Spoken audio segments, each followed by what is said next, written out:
Hello, so good evening. Coming back to you with another Yarns from the Farm. Now we are back down in level 3 now. And this evening we have got Jono Frew joining us. So welcome, Jono. Hey everybody, thanks Laura for having me on tonight. Not a problem. So Jono, you're from Duntroon, is that right?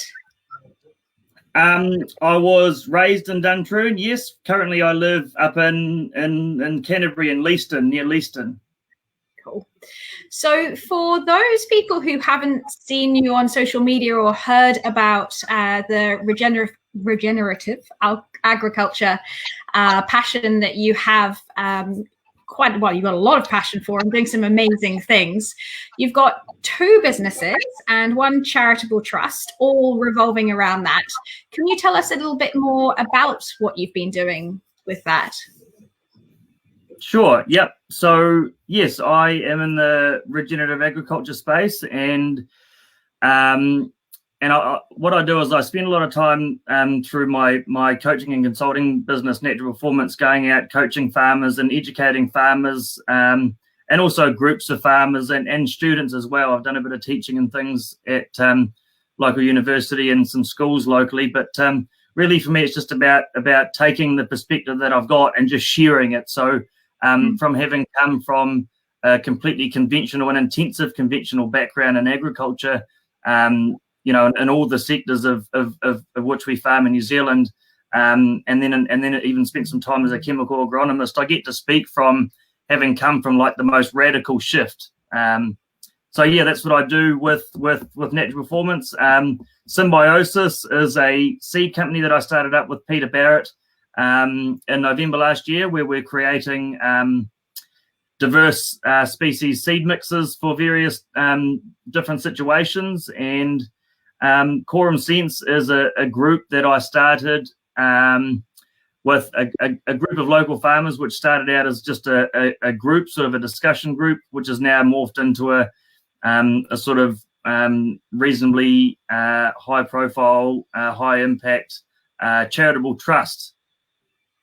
That's fantastic. So a lot going on, but just rewinding back, I know that obviously you've said you've done a lot of different agricultural work, but you then went on and were an award-winning, I haven't got my words tonight at all, have I? Award-winning manager on an organic farm. What was the tip over for you that made you go from conventional to much more interested in the regenerative approach? Yep. So for me, it was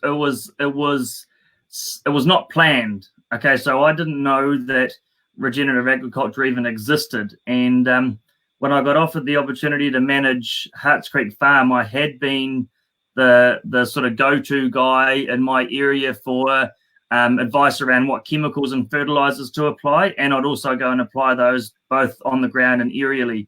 And so what made me inquire, or in fact, what made me accept the job is, one, I had decided to end my time as an agronomist and as the chemical company manager because of the impact it was having on my life as far as the demand, the weather dependency. It was really taking me away from my family. And I made a choice to leave that job, and I was about to go and start another job, which was similar. I was going to go run a bunch of fertilizer trucks for a different company in the Ellesmere district. And 6 days before I was to start that job, I was offered a job managing a 200 hectare mixed cropping sheep and beef farm that was certified organic and had been for 34 odd years. And I was really blown away by the opportunity, and something within me was just like, I just wanted to do it. I knew nothing about organics. I was completely, if Tim Chamberlain had gone through the resume process, nothing would have lined up. But he said to me he'd waited 15 years for the right person to come along, and somehow I was that guy. And you've pretty much sort of never looked back from there. Now it's a whole new field and career for you. So can you just give us a little bit more detail what you mean when you say you're an agricultural coach? What does that entail?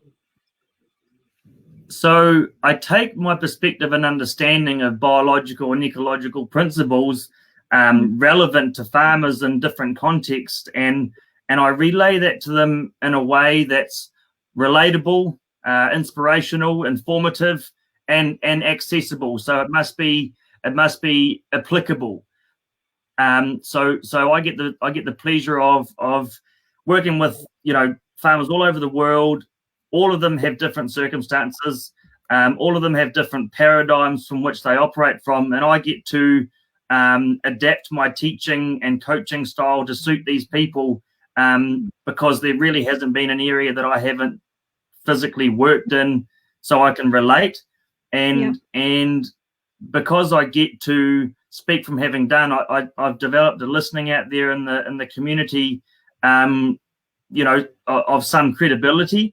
So that's sort of what I do. I point out things that people don't see, and I'm always communicating what I'm observing. So I'm really a filterless machine that just speaks what I'm seeing. Sometimes it's most of the time it's a blessing, sometimes it's a curse. But I get to sort of shift the way farmers see things. So it really is about perspective and shifting the way farmers view their operations. And then I come in with the different principles, the different functions, so that people can be responsible for taking care of different things that they're faced with, whether it be climatic stress, fluctuations in the market, COVID-19, all of these things. They get to understand the principles at play so that they can be a bit fluid about what they're doing and have a whole lot of fun in creating the systems for themselves. So talking about fun, I've certainly been watching, and I'm sure a lot of other people have been watching your big conversations in your camper van. And they're absolutely fantastic, seeing lots of people from obviously different walks of farming life, but you just get down and discuss, the issues of life, certainly resilience and, mental fitness in our rural communities. How did that come about for you to start doing those and really have the freedom to talk about those topics as well? Yeah. So I never used to be that open. I was always I developed my identity around being the tough guy when I was a young kid. And in that I was very lonely, and I had periods of going through, anxiety, and although I'm not a big fan of labeling feelings, I was very much at the mercy of this identity I'd created around myself. And one day I discovered that I didn't have to be that person, and that there was nothing that scary about opening up. So I started with little things like telling my family I love them, and owning up to areas where I'd been, letting go of my integrity and responsibility, and realized that not only did I not die through that experience, but I actually become more expressive, and like my heart rate literally dropped, and I all of a sudden didn't need to smoke cannabis to sleep at night. And then so all of a sudden I just became this, like I say, a filterless machine where, if I care about someone, they know it, and so because I discovered the impact for myself of being open and transparent and operating with integrity, I started to see opportunities to invite others to speak. And through my sharing, it creates the space for other people to be open to sharing. And so I don't have to ask people to open up. It just happens because I can be open. And that's, the impact that can have in the community, just having people open and not scared of expressing the way they feel. It brings up a lot of cool stuff. Yeah. There's been some certainly the few that I've watched have been some seriously interesting conversations come from it. So if people want to watch your big conversations in the camper van, they're on YouTube and on your Facebook page. Are they you Instagram and things as well? Yep, I do all of those things. Really, the big conversations, the little camper van, are on YouTube, on Jono Frew on YouTube. But, Google, YouTube, Instagram, all that stuff. Yeah. Lovely. So during lockdown, have you been able to work all the way through so far? Yep. Although not in the business as usual sense, I have still been doing farm visits, but just ones that are unable to be done via methods like this. So I've been doing a lot more Zoom stuff. And I've actually restructured my business to suit what's become a more global demand. So finding myself spending more time like this, I'm stoked to be at a computer chair instead of on a chili bin, which I've been on for the last 6 weeks. And my back's certainly feeling a bit better now because of it. But yeah. So what things have you found that you might be missing a little bit whilst you've been in lockdown? Hugs.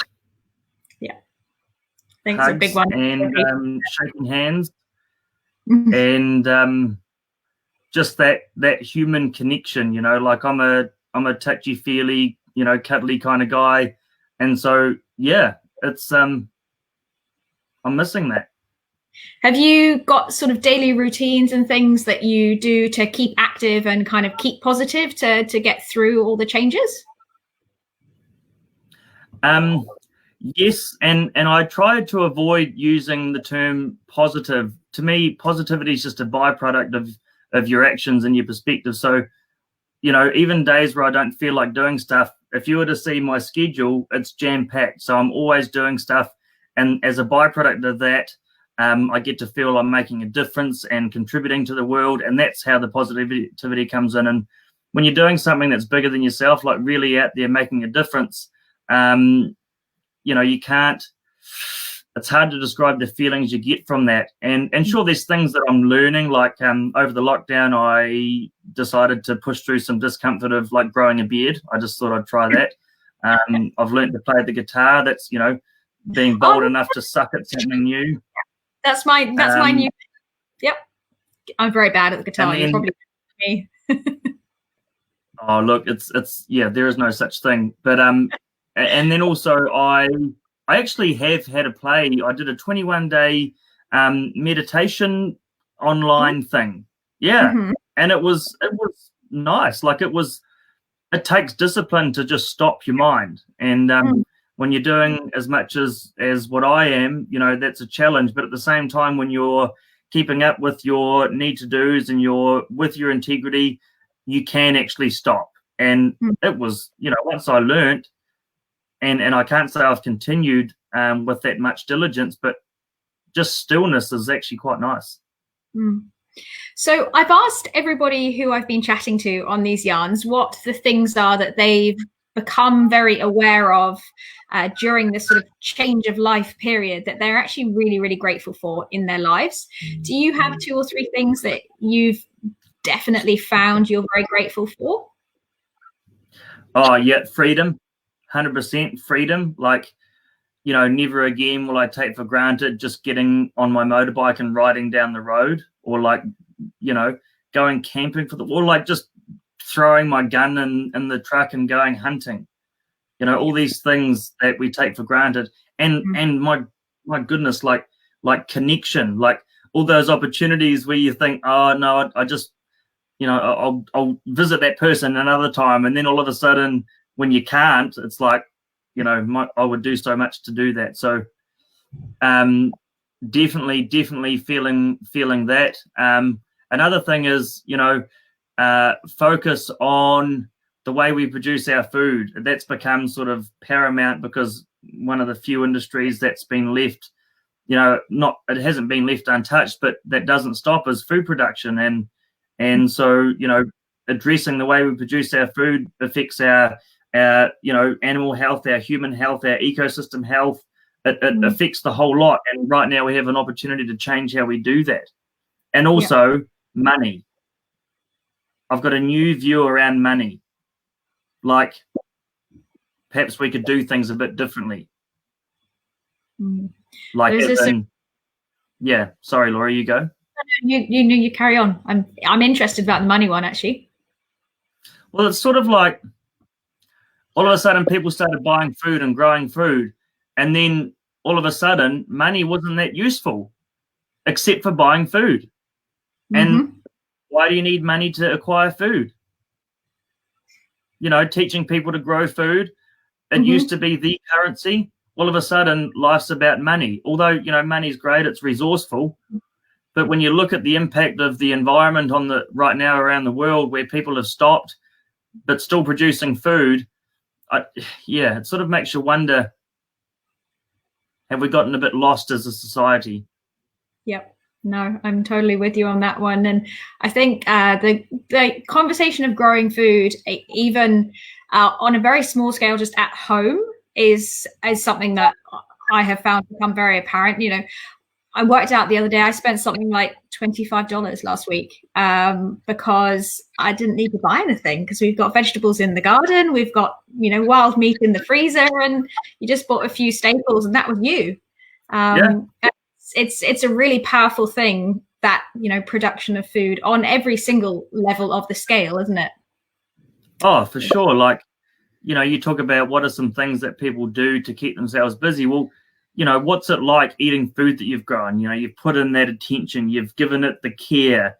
Eating it is beyond taste. It's like I can't describe it, you know. And right now I'm trying to mimic that in a peer-to-peer trading platform with Quorum Sense, where consumers can get a real taste for how something is growing. Like, we're even looking at, you know, using QR codes and linking individual stories of how this item was produced, so that when people come along and purchase this, and we get rid of all of that middle stuff, people can buy direct from the farmers, and they get to almost experience that.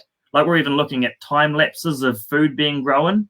So, you know, people can get that sense. Like, imagine that. That sounds like you've got some seriously exciting times ahead of you. That's for sure. Cool. Well, thank you so much for coming to chat to us tonight. So as you said earlier, I think people can just Google you, and the different businesses and your social media and that kind of thing will come up for them, won't they? Pretty easily. Yeah. Well, there's naturalperformance.co.nz, symbiosis.co.nz, and quorumsense.org.nz. Lovely. That's awesome. Thank you so very much. And yeah, thank you again for coming to chat to us. It's been a pleasure. Apart from this left to right thing, we don't know which side we're on. Which is which. Thanks so much, Jono. Thanks, Laura.